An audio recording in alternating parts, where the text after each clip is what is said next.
Hi, welcome back to part 2 of the interview. Manny Ali is still here. We're still here with Steve. Okay, this is your altar for Imbolc. Yes. Tell us something about it. Let's start with why you have amethyst and clear quartz. Well, as I said before, in doing some of my online research, I'd also seen that back in the ancient times, what they used to do is they used to take crystals and wish on them and throw them into still bodies of water.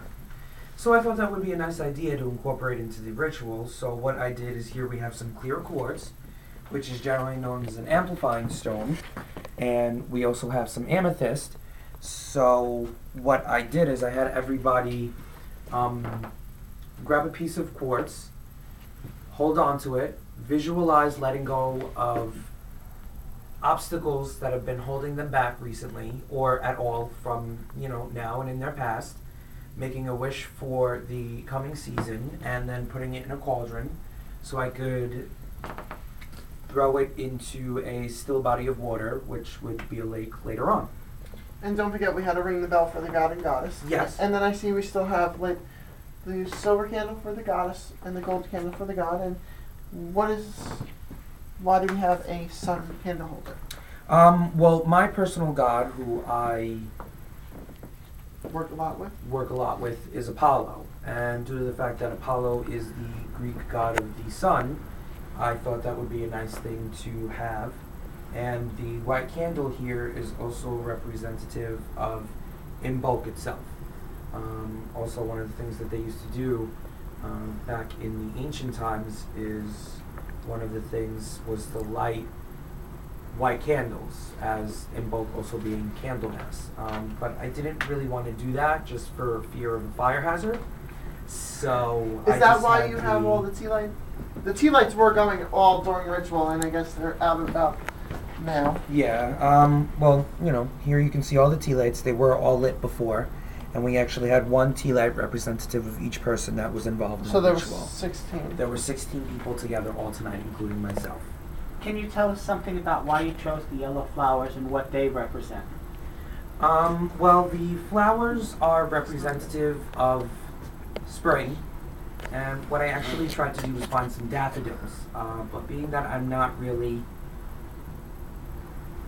knowledgeable in buying flowers, I couldn't find any daffodils, so I bought these. Those are pretty. They're beautiful. I thought you got the yellow to incorporate the sunshine coming in. That also. Now, when you have all these flowers on here, what do you do with the flowers when you're done? They were going right back to nature.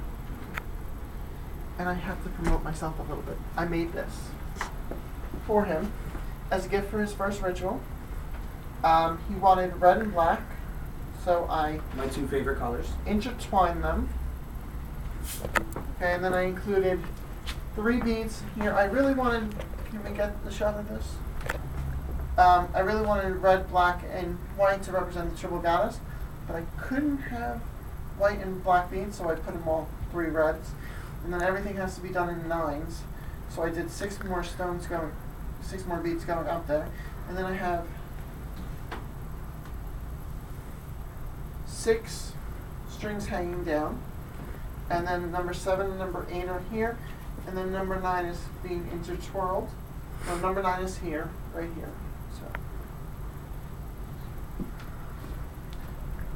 So that's the room.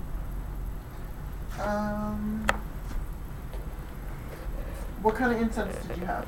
Lavender incense. Is there a reason? Lavender is one of the herbs that's representative of Imbolc, so I incorporated that as part of the incense and also as part of the oil that I used to anoint everyone as they entered the circle.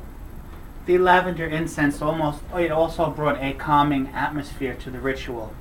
It made a very peaceful, relaxed atmosphere. I like when I meditate sometimes with incense to burn lavender incense and just watch the way the smoke forms and answers questions to me and for me and everything. The lavender is good for that. It's very calming. You should put a bag of lavender underneath your pillow at night to make you have a really good night's sleep.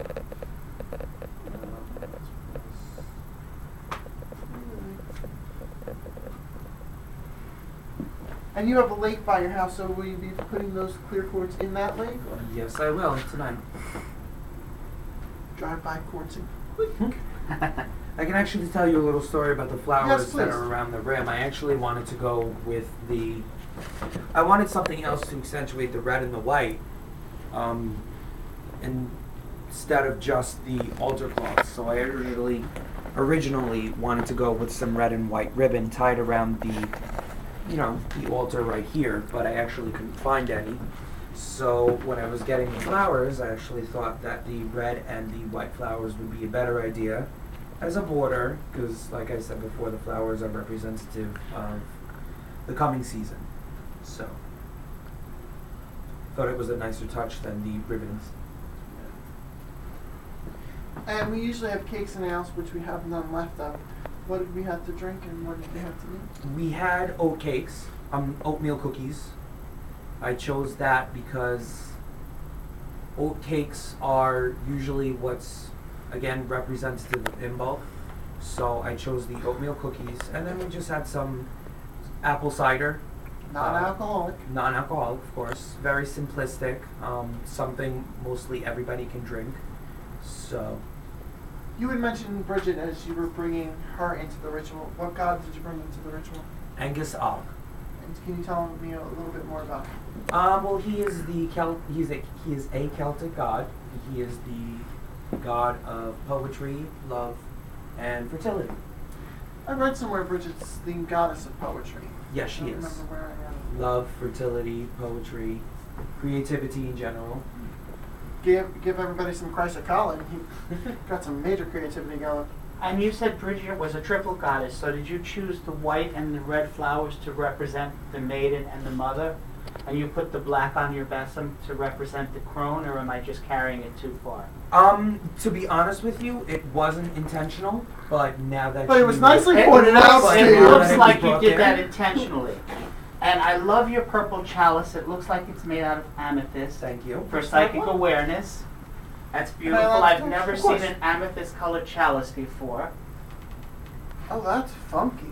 You know, actually, now that I look at it, it does look purple. I originally I picked would- it up because it I- looked maroon to That's me. what I would have I said. thought If you you look did at that for psychic awareness. no, if you look at it closely, it's actually a maroonish purple. But the way if the they make light such a catches color, it, it looks. It does look purple. Yeah, but it's a pretty chalice. Plus, the colors in the room accentuate the purples that you have on the altar between the chalice and the vase.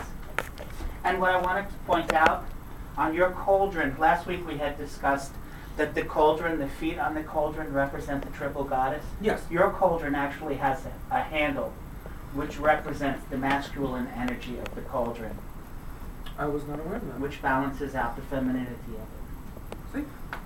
That's a nice little tidbit. I'll have to add that to my class. I balanced and I didn't even know. You didn't even plan it. But it's nice to see you got your sage out this week. Because Janice was having a little bit of problem burning out her sage. Did you want to come around the altar maybe, and this way you can see the sun fully lit up? The sun looks really pretty.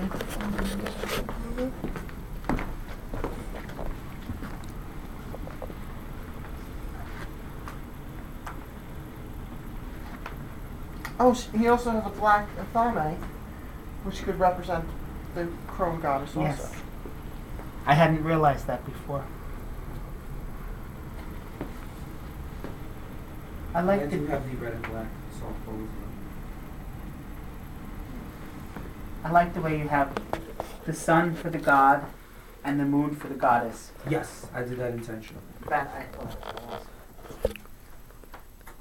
One little tidbit that I must mention: while he was anointing everybody, he spilled half a bottle of lavender oil.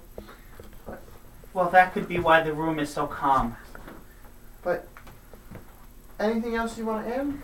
We're almost out of time. No, I think we're good. Well, thank you very much. Thank you. So you got anything to add? No. Well, we'll see you again next week on another episode of the Wiccan Forum. Blessed be everybody. Blessed be. Blessed be.